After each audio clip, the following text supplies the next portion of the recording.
Nacho, que bueno, un partido que ha costado de cerrar y cuando se ha cerrado con el segundo gol más o menos ha aparecido ahí el factor del árbitro que no esperaba a nadie y os ha complicado un poco la existencia. Sí, bueno, esto es el juego y esto es el deporte y esto es el fútbol, ¿no?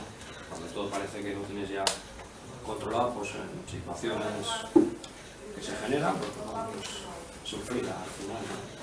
Pero bueno, esto es el juego. ¿Te muerdes la lengua o...? No. Hace tiempo que nunca me habéis oído criticar demasiado a los árbitros. Al final, vosotros veis las acciones, veis las jugadas y vosotros analizáis. Yo tengo mi opinión, pero lógicamente no lo hago pública. Ni para lo bueno ni para lo malo. ¿Te ha gustado el equipo? ¿Cómo ha gestionado esos minutos finales? Cuando te puede entrar el nerviosismo un poco en la... Sí. Bueno, lo que pasa que ahí es... Sí que lógicamente tienes dentro del campo que era un poco el objetivo, pues juegas como Víctor, como Rafa, como Ramón, que tienen capacidad, tienen pausa para tener el balón, para no ponerse nerviosos y ese era un poco el objetivo, ¿no? Con 11, estando con Rafa, con Ramón, con Víctor, jugadores que te permiten tener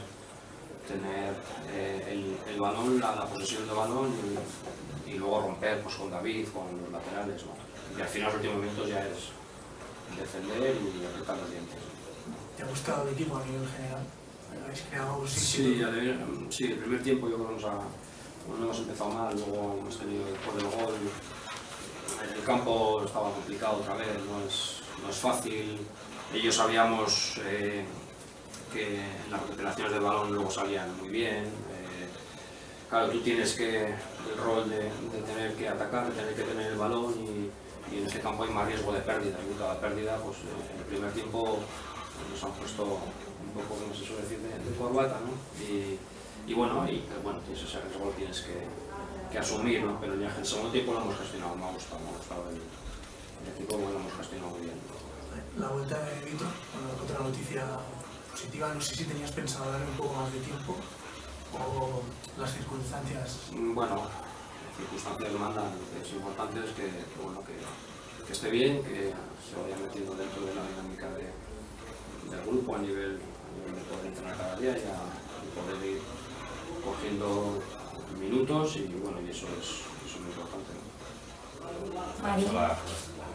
La clasificación es buena y yo creo que no se puede pedir más, ¿no? El próximo desplazamiento al campo del Callao, al COI, vamos bien en la clasificación. Bueno, pues no somos realistas, estamos satisfechos con la puntuación que llevamos. Hay otros que lo están haciendo mejor que nosotros, pero bueno, ahora mismo yo creo que eso es anecdótico y a mí lo que te da confianza y seguridad es un poco el juego del equipo, ¿no? El rendimiento y eso es lo que te va a llevar a ir consiguiendo los objetivos, ¿no? Marín, ¿cómo está? ¿Qué se ha hecho? En el hospital. ¿Sabes? Vamos. Venga. Gracias.